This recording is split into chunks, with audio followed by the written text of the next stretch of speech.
매일 아침 책 읽기로 하루를 시작하는 행복 습관, 미라클 독서입니다. 오늘 함께 읽어볼 책은 외계 없이 이해하는 암호화폐, 송범금 지음 책비에서 펴낸 책입니다. 차례 먼저 살펴볼게요. 이 책을 시작하며 모두가 암호화폐에 대해 이야기하는 시대. 1장 1. 화폐의 본질과 비트코인 2. 비트코인으로 살펴보는 블록체인의 원리 3. 비트코인이 좋은 점 4. 비트코인이 안 좋은 점 5. 비트코인의 경쟁자들 2장 디앱과 이더리움 1. 탈중앙화 어플리케이션 디앱 2. 탈중앙화를 꿈꾸는 분야별 디앱 3. 디앱의 시초 이더리움 4. 이더리움의 경쟁자들 3장 프라이빗 블록체인과 리플 1. 프라이빗 블록체인 2. 리플 4장 암호화폐의 미래 1. 블록체인과 암호화폐를 알아야 하는 진짜 이유 2. 블록체인과 암호화폐의 진화 부록 미처 다루지 못한 주제들 탈중앙화 거래소, 스테이블 코인, 확장성 솔루션, 인터체인, 암호 경제학 차례는 이렇게 나와 있고요. 이 책을 시작하며 모두가 암호화폐에 대해 이야기하는 시대. 암호화폐와 블록체인 도대체 뭘까? 2016년 알파고와 이세돌 구단의 대국 이후 모두가 인공지능을 이야기했던 것처럼 2017년 암호화폐 시장의 기록적인 성장 이후 모두가 암호화폐와 블록체인에 대해 이야기하기 시작했다. 사실 1년 전까지만 해도 비트코인이나 암호화폐라는 말조차 대부분의 사람들에게는 생소했고 들어봤다 해도 그저 해커들이 만든 새로운 싸이월드 도토리 정도로 여겼을 뿐이다.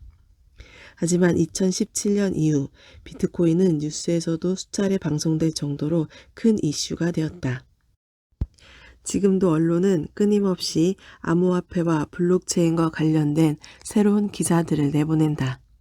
수많은 기업들이 블록체인 기술 도입을 발표하고 암호화폐 거래소들은 여전히 하루에 몇억 원을 번다고 한다. 블록체인을 활용해 새로운 사업을 하겠다는 스타트업도 무수히 생겨났다. 그러나 귀에 딱지가 않도록 그 이름만 들어봤을 뿐 정작 암호화폐가 뭔지 블록체인이 뭔지 아는 사람은 많지 않다. 여전히 일반 대중이 느끼기에는 블록체인이 내 삶에 어떤 도움을 줄 수 있는지 와닿지 않는다. 그리고 이것들에 대해 쉽게 설명해주는 책이나 전문가 역시 찾아보기 힘들다.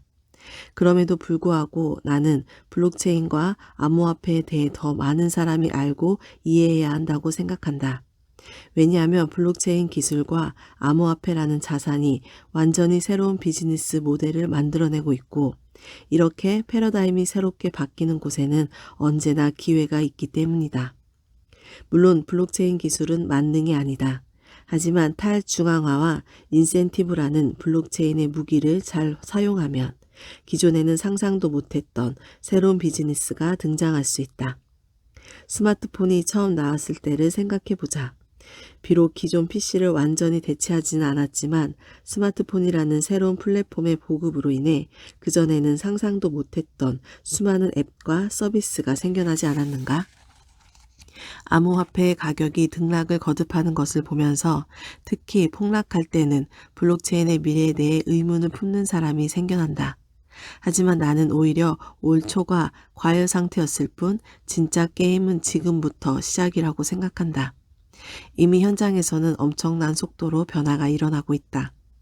대중에게 잘 알려진 기업들도 패러다임의 변화를 예감하고 블록체인 프로젝트를 시작하거나 자금 조달을 준비 중이다.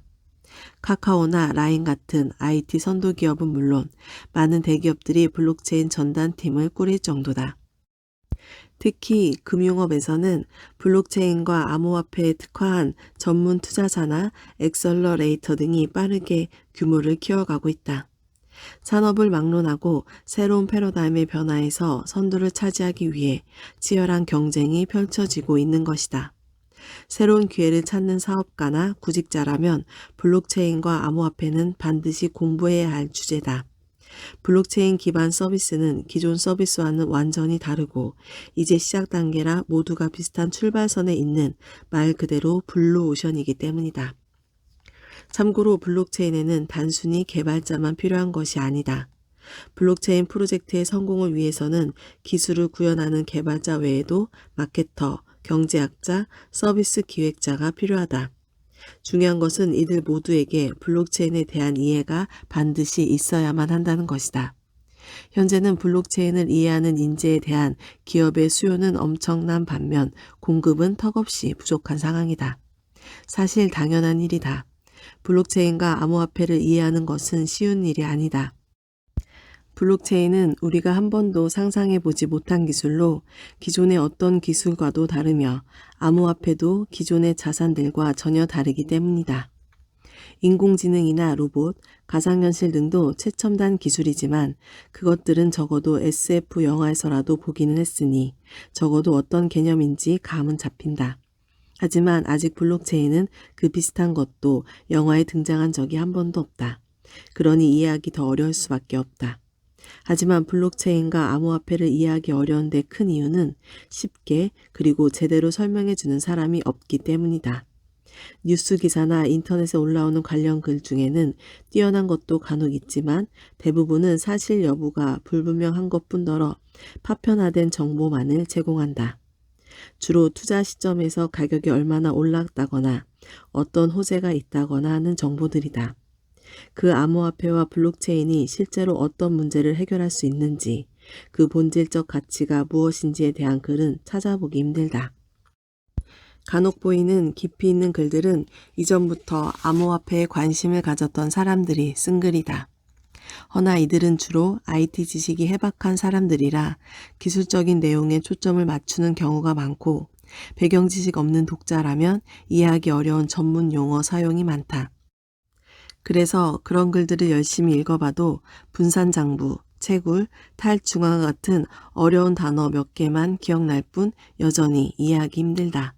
나 역시 그랬다. 나는 암호화폐나 블록체인 전문가가 아닌 그저 이 세계에 관심이 많은 경제학도일 뿐이다. 그래서 1년 전쯤 블록체인을 공부하기 시작했을 때 아무리 자료를 읽어도 이해할 수 없어 답답했다. 배경 지식이 부족한 문돌이로서 블록체인의 본질을 제대로 이해하기까지는 정말 많은 시간이 걸렸다. 생소한 개념을 친숙한 개념으로. 이 책은 나처럼 시중의 글들을 읽어도 블록체인과 암호화폐의 개념조차 이해하기 어려운 사람들을 위해 세상에 나왔다. 나 역시 그들과 같은 입장이었기에 더더욱 일반 독자 관점에서 설명할 수 있겠다는 생각에 책을 썼다. 내가 이 책에서 집중한 바는 다음과 같다. 첫째, 기술이 아닌 문제 중심으로 설명한다. 단순히 이런 기술이 있다가 아니라 현재 세상에는 이런 문제가 있고 이런 문제를 풀기 위해서는 어떤 기술이 쓰일 수 있다는 관점이다. 기술은 그 자체가 아니라 그 기술이 어떤 문제를 해결할 수 있느냐에 따라 가치가 결정되기 때문이다. 우리는 블록체인을 만들거나 기술적으로 구현하는 사람들이 아니다. 그러니 블록체인이 어떤 문제를 해결하는지 이해하고 암호화폐의 가치에 대해 아는 것이 더 중요하다. 둘째, 외계 없이 설명한다. 딱딱한 기술적 용어를 최대한 줄이고 우리가 알고 있는 친숙한 개념에 비유해 설명하려 했다. 컴퓨터가 처음 등장했을 때 사람들은 컴퓨터의 자료 저장 구조를 잘 이해하지 못했다고 한다. 추상적이고 낯선 개념이었기 때문이다. 그래서 당시 전문가들은 자료 저장 구조에 이름을 붙일 때 컴퓨터의 주요 고객인 회사원들에게 익숙한 것들, 종이 묶음, 서류철, 안내 책자, 책상을 활용했다.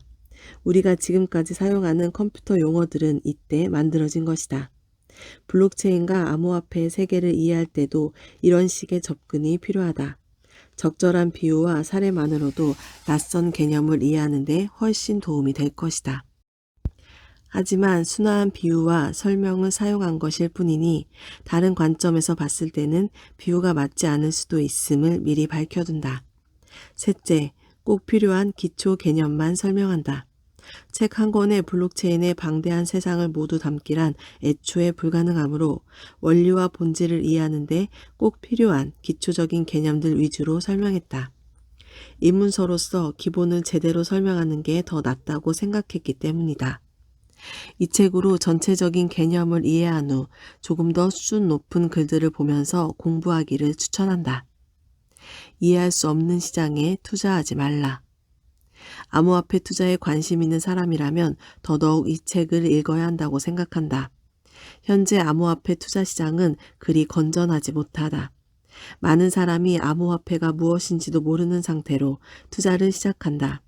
그저 누가 비트코인으로 얼마를 벌었다는 얘기에 혹해 나도 한번이라는 생각으로 시작하는 경우가 대부분이다. 이들 중 자신이 투자한 암호화폐에 대해 30초 이상 설명할 수 있는 사람이 거의 없는 실정이다. 새로 ICO를 했다는 코인들은 더욱 그렇다.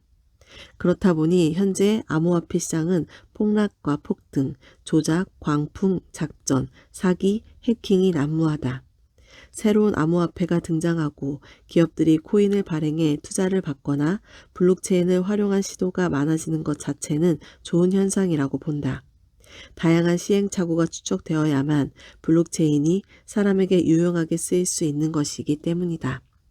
하지만 그러려면 투자자들이 옥석을 가려낼 판단 능력을 갖추어야만 한다.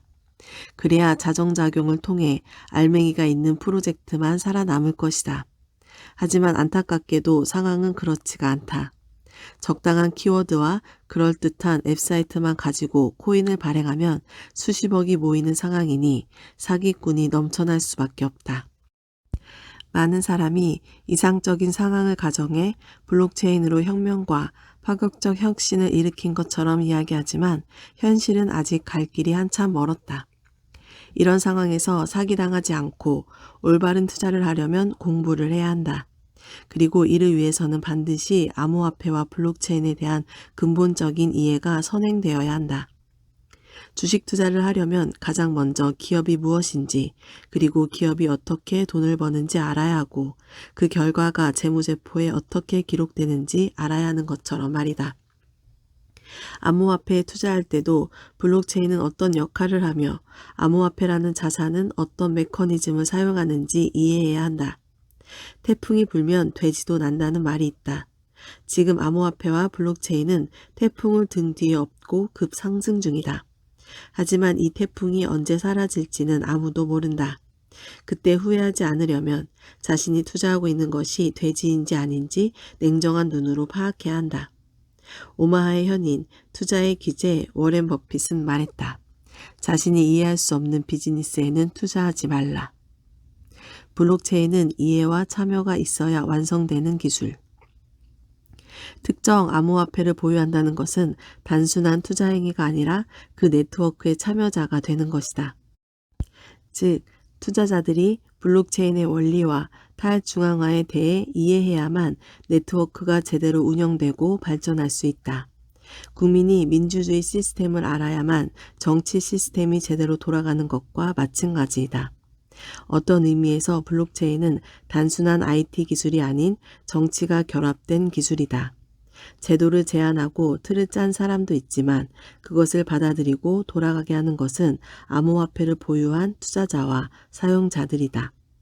블록체인에는 사회적 메커니즘이 있고 개개인이 어떻게 행동하는지에 따라 블록체인으로 할 수 있는 것들이 달라진다. 그래서 암호화폐의 투자자들은 반드시 이 네트워크가 어떻게 운영되는지, 내가 가진 암호화폐는 어떤 권리와 책임을 의미하는지를 알아야 한다. 많은 사람이 블록체인이라는 시스템을 이해할수록 블록체인 기반 어플리케이션은 발전한다. 이 책이 그런 방향에 조금이나마 도움이 되었으면 좋겠다. 블록체인은 그저 기술일 뿐이다. 블록체인과 암호화폐 관련해 저지르는 가장 흔한 오류는 수많은 프로젝트를 블록체인 또는 코인이라는 이름 아래 뭉뚱그리는 것이다. 하지만 블록체인은 단순히 기술을 의미할 뿐이다. 이를 통해 해결하고자 하는 문제나 네트워크의 구조, 특성은 매우 다양하다. 이 책에서는 블록체인을 세 가지 영역, 화폐를 위한 블록체인, 디앱을 위한 블록체인, 기업을 위한 블록체인으로 나누어 설명한다. 화폐를 위한 블록체인에는 화폐가 무엇인지, 비트코인이 어떻게 화폐가 될 수 있는지, 비트코인의 장단점은 무엇인지 알아보고 라이트코인과 비트코인 캐시, 모네로, 대시 등 다양한 경쟁 화폐들에 대해 소개한다. 디앱을 위한 블록체인에서는 이더리움의 등장으로 확장된 블록체인의 활용과 실제로 유용하게 쓰일 수 있는 것은 무엇인지를 살펴본다. 스팀잇, 파일코인, 시빅, 팩텀 등 실제 디앱 사례와 네오, 퀀텀, 카르다노, 이오스 등 이더리움과 경쟁하는 디앱 플랫폼에 대해서도 설명한다. 기업용 블록체인에서는 일반적인 블록체인과는 전혀 다른 프라이빗 블록체인을 알아본다. 이를 통해 왜 기업들이 블록체인 개발에 열을 올리는지 이해할 수 있을 것이다. 기업용 블록체인 분야의 대표 주자인 리플에 대해서도 알아본다. 다음으로는 블록체인의 역사적 의미가 무엇인지, 어째서 반짝하고 많은 것이 아니라 사회를 바꿔놓을 기술인지, 왜 우리가 블록체인을 이해해야 하는지 다룰 것이다. 마지막으로 암호 경제학과 인터체인, 스테이블 코인 등 블록체인 업계에서 논의되고 있는 흥미로운 주제들과 몇 가지 읽을 거리를 담았다. 이 책의 내용은 기초에 불과하다. 지금도 블록체인은 빠르게 진화하고 있으니 책이 출간될 때면 전혀 다른 모습일지도 모른다. 하지만 이 책에 담긴 각 프로젝트의 목표와 특성이 블록체인의 생태계를 이해하는 기본 지식으로는 충분할 것이다. 1장 화폐와 비트코인 1. 화폐의 본질과 비트코인 바닷속에 가라앉은 돌덩이가 재산이 될 수 있는 이유 이름에서 알 수 있듯이 암호화폐도 화폐의 일종이다. 그러니 암호화폐에 대해 이야기하기에 앞서 화폐란 무엇인지부터 생각해보자. 노벨상을 수상한 경제학자 밀튼 프리드먼의 화폐 경제학에는 화폐의 본질을 잘 보여주는 예시가 하나 나온다. 태평양에 위치한 작은 섬 야베의 이야기다. 이 섬 주민들은 라이스톤이라는 커다란 돌을 화폐로 사용한다. 이 돌의 크기가 클수록 큰 돈인 셈인데 그 중에는 집채만한 것도 있다. 얍 주민들은 어떻게 이렇게 큰 돌을 화폐로 활용할 수 있었을까? 물론 실제로 그 큰 돌을 들고 다니면서 거래할 때 주고받지는 않았다. 대신 얍 사람들은 이 돌이 누구의 것인지 기록을 해둔다. 내가 A라는 사람에게서 무언가를 사기로 했다면 장부에 내가 가진 어디어디에 있는 돌은 이제 A의 것이다 라고 적어놓기만 하면 됐다. 얍은 주민이 그리 많지 않았기 때문에 이제 이 돌이 누구의 것인지 다 알게 되고 그 돌만큼의 가치를 A가 가지고 있다는 것을 믿어준다. 배로 라이스톤을 옮기다가 바다에 빠뜨렸다 해도 주민들은 어차피 그 돌이 누구 것인지 알고 있기 때문에 문제될 게 없다고 한다. 즉 어떤 라이스톤이 있다는 것은 사람들이 알고 있고 그 주인이 누구인지 다 알고 있는 상황에서 그 돌이 바다 밑에 있든 주인의 집에 있든 상관없다고 여겼다는 것이다. 오늘날 우리가 쓰는 돈도 이와 같다. 1만 원짜리 지폐는 왜 1만 원의 가치가 있는가? 그 종이에 그만큼의 가치가 있어서가 아니라 모든 사람이 그 종이가 1만 원의 가치가 있다고 믿어주기 때문이다. 왜 멕시코 페소는 한국에서 가치가 없는가? 한국에 있든 멕시코에 있든 페소 동전 자체는 바뀌지 않는다. 하지만 한국에서는 페소가 가치가 있다고 믿어주는 사람이 없기 때문에 페소 동전의 가치는 완전히 달라진다. 즉, 돈은 돈 그 자체로서 가치 있는 것이 아니다. 돈은 내가 그리고 내가 속한 공동체가 그것을 가치 있다고 신뢰하고 보증해주기 때문에 가치를 가진다. 따라서 신뢰할 수 있는 것이라면 그것이 조개 껍데기든 돌덩이든 종이 쪼가리든 상관없이 화폐가 될 수 있다. 그것이 화폐의 본질이기도 하다. 돈만이 아니라 사람도 믿을 수 있어야 거래가 가능하다. 그렇다면 이제 문제는 어떤 것을 신뢰의 대상으로 삼을 것인가이다. 어떤 물건을 화폐로 쓰느냐에 따라서 편의성과 안정성이 달라진다. 라이스톤과 같은 돌덩이도 화폐가 될 수 있지만 운송과 보관, 분할이 매우 불편하다. 고대로부터 화폐의 형태는 다양하게 변화해왔다. 처음에는 보리, 밀과 같은 식품 화폐가 사용되었다. 조개 껍데기나 동물 이빨 같은 물품 화폐도 있었다. 하지만 이런 초기의 화폐들은 통일성이 부족해 일관된 기준으로 쓰기가 어려웠다. 그 뒤 금속화폐가 등장했다. 금속화폐는 내구성이 좋고 비교적 통일된 단위가 있었다. 그 다음은 지폐였다. 지폐는 금속화폐보다 휴대성이 훨씬 좋았다. 금속화폐와 지폐는 현재까지도 쓰이고 있다. 하지만 현재 가장 많이 쓰이는 화폐는 전자화폐다. 돈이라고 하면 흔히 지폐나 동전을 떠올리지만 한국은행이 발표한 2016년 지급수단 이용 행태 조사 결과 및 시사점에 따르면 실제 결제에 사용된 화폐 중 동전이나 지폐와 같은 물리적 화폐는 13%에 지나지 않았다고 한다. 나머지 87%는 통장의 잔고나 신용카드 명세서 같이 컴퓨터에 기록된 숫자에 지나지 않는다. 전자화폐가 널리 쓰이는 이유는 간단하다. 기존의 화폐들보다 편리하기 때문이다. 귀찮게 들고 다닐 필요도 없고 잔돈도 안 생기며 시간이 지나도 변질되거나 파손되지 않는다. 그런데 전자화폐도 처음 생겨났을 때는 큰 문제가 있었다. 디지털 데이터는 복사하기 쉽다는 점이었다. 게다가 복사한 돈과 원본은 아무런 차이도 나지 않는다. 가진 돈을 복사해서 계속 쓸 수 있다면 화폐에 대한 신뢰는 무너진다. 이처럼 같은 돈을 2번 이상 계속 쓰는 것을 중복 지불이라고 한다. 전자화폐를 쓰려면 중복 지불을 못하도록 관리할 사람이 필요하다. 현대사회는 신뢰를 보증할 제3자를 데려와 이 문제를 해결한다. 거래 당사자들은 더 이상 전자화폐에 해당하는 데이터를 직접 주고받지 않는다. 대신 거래 당사자와 관련이 없는 중립적이고 믿을 수 있는 주체가 거래를 중개한다. A라는 사람에게 돈을 보내고 싶다면 A에게 X만큼 돈을 보내주세요 라고 이 중개자에게 요청한다. 그럼 중개자는 내 잔고가 충분한지 확인한 후 요청이 들어온 만큼 돈을 빼서 B의 계좌에 더한다.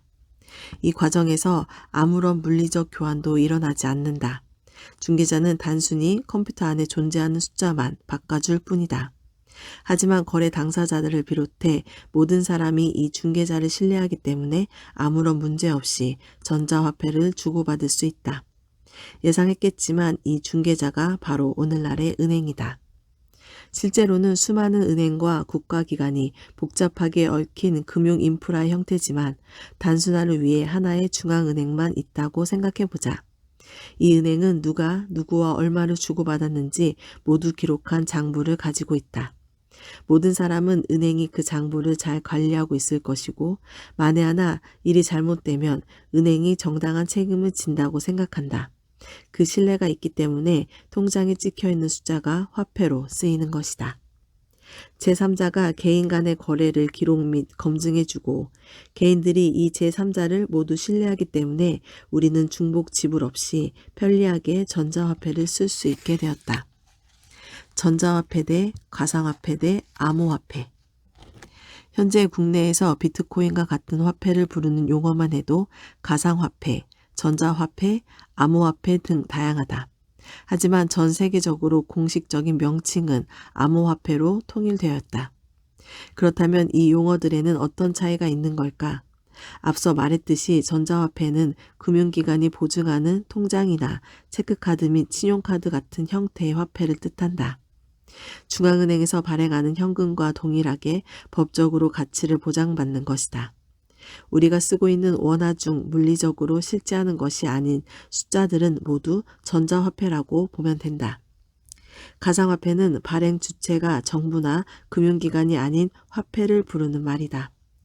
게임에서 쓰이는 게임 머니, 지금은 사라진 싸이월드의 도토리, 쇼핑몰의 포인트 등이 여기에 속한다. 지불한 돈만큼의 가치를 지니지만 기업이 소유하고 있는 서비스 내에서만 쓸 수 있다. 화폐의 가치는 기업이 보증한다. 그렇기에 가상화폐는 대부분 실제 화폐로 현금화할 수 없다. 암호화폐는 이들과 개념이 다르다. 암호화폐와 나머지 화폐들의 가장 핵심적인 차이는 화폐를 관리하는 중앙기관이 없다는 것이다. 특정 기업이 가치를 보증하는 가상화폐와 달리 암호화폐는 네트워크 참가자들의 합의가 가치를 보증한다.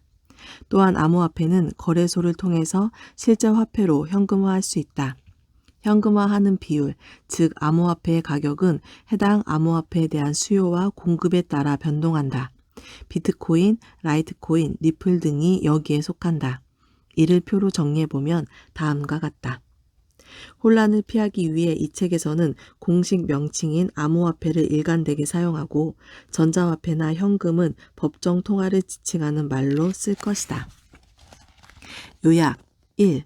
화폐의 가치는 사람들이 그 화폐를 얼마나 신뢰하느냐에 달려있다. 2. 현대사회에서는 은행이 신뢰를 보증하는 전자화폐가 가장 많이 쓰인다. 3.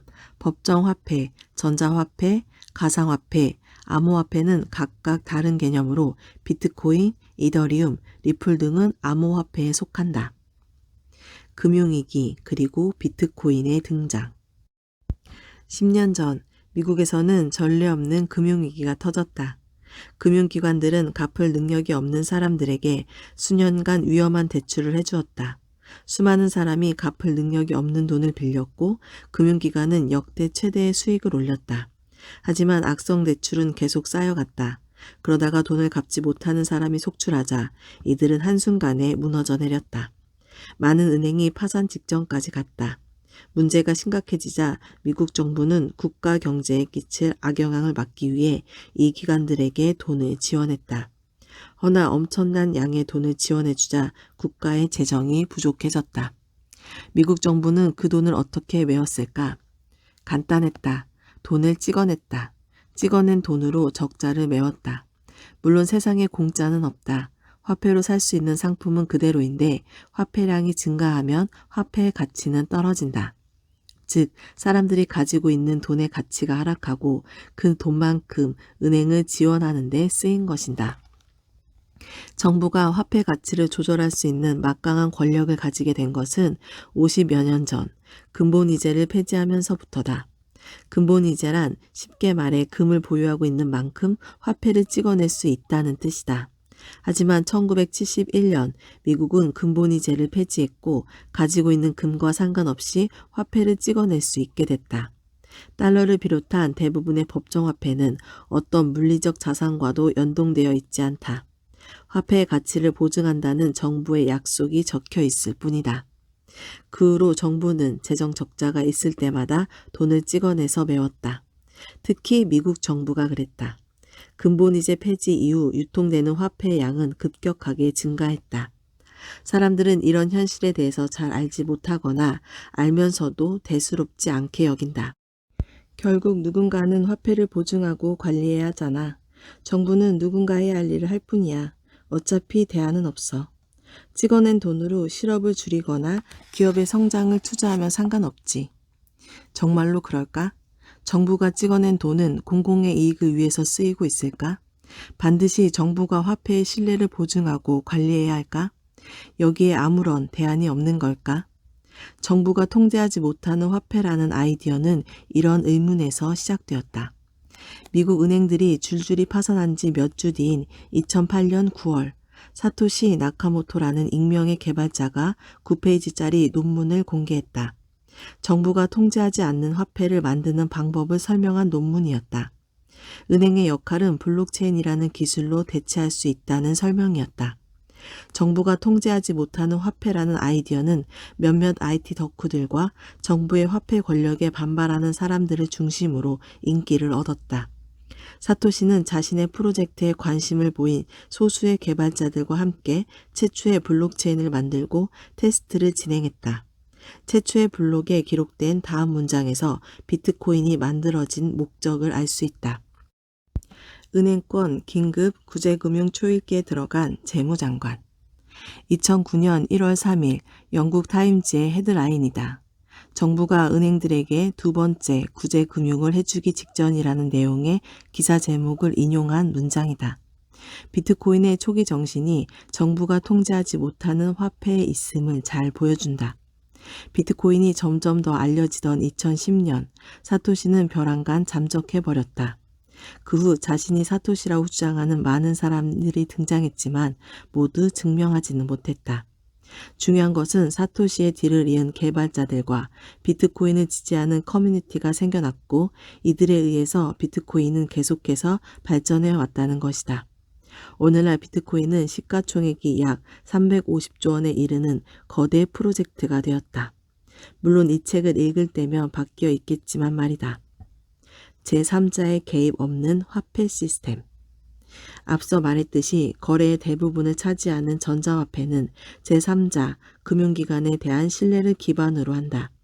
사토시는 이런 제3자의 개입 없이 누구도 통제권을 갖지 않는 화폐 시스템을 만들고자 했다. 그렇다면 어떻게 제3자의 개입 없이 디지털 기반의 화폐를 만들 수 있다는 걸까? 디지털 데이터는 수정이나 복사가 쉬워 위조의 가능성이 높고 따라서 화폐의 본질인 신뢰가 깨질 수밖에 없다. 그래서 은행이 화폐를 관리하는 것이다. 화폐가 위조 또는 복사되지 않았다는 사실을 은행이 보증해 주지 않는다면 우리는 어떻게 이 화폐를 믿을 수 있을까? 사토시의 아이디어는 블록체인이라는 디지털 장부를 만들어서 은행의 기능을 대체한다는 것이었다. 이 장부는 다음과 같은 특징을 지닌다. 장부에 한 번 쓰인 내용은 수정되거나 지워지지 않고 영구적으로 저장된다. 모든 사람은 이 장부의 사본을 가지고 있으며 언제든지 꺼내볼 수 있다. 모든 사람은 여기에 기록된 내용을 신뢰한다. 어떻게 이런 장부를 만들 수 있는지는 잠시 뒤에 설명하기로 하고, 만약 이런 장부가 있다면 어떨지 생각해보자.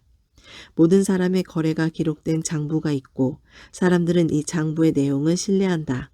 누가 얼마를 가지고 있는지 이 장부를 기준으로 인정된다. 실제로 현물이 오가지 않아도 은행 같은 중개기관이 없어도 사람들은 이 장부를 기준으로 돈을 교환할 수 있다. 앞서 말했듯이 화폐는 종이든 동전이든 컴퓨터에 기록된 숫자이든 상관이 없다. 중요한 것은 사람들이 그것의 가치를 믿느냐 안 믿느냐이다. 따라서 모두가 신뢰할 수 있다면 장부에 적힌 숫자는 화폐가 된다. 블록체인은 특정 사람이나 기관이 아닌 소프트웨어가 관리한다. 블록체인을 활용하면 중앙 주체 없이도 화폐에 대한 신뢰를 만들어낼 수 있다. 이 아이디어를 현실화시킨 것이 바로 비트코인이다.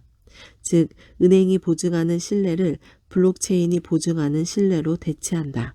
이것이 비트코인, 나아가 암호화폐의 핵심이다. 참고로 비트코인은 화폐 단위만이 아니라 비트코인 네트워크라는 전체 시스템도 지칭한다. 혼란을 막기 위해 이 책에서는 비트코인 네트워크는 비트코인으로, 화폐 단위는 BTC로 표기한다. 오늘 미라클 독서는 여기까지 읽겠습니다. 오늘도 감사합니다.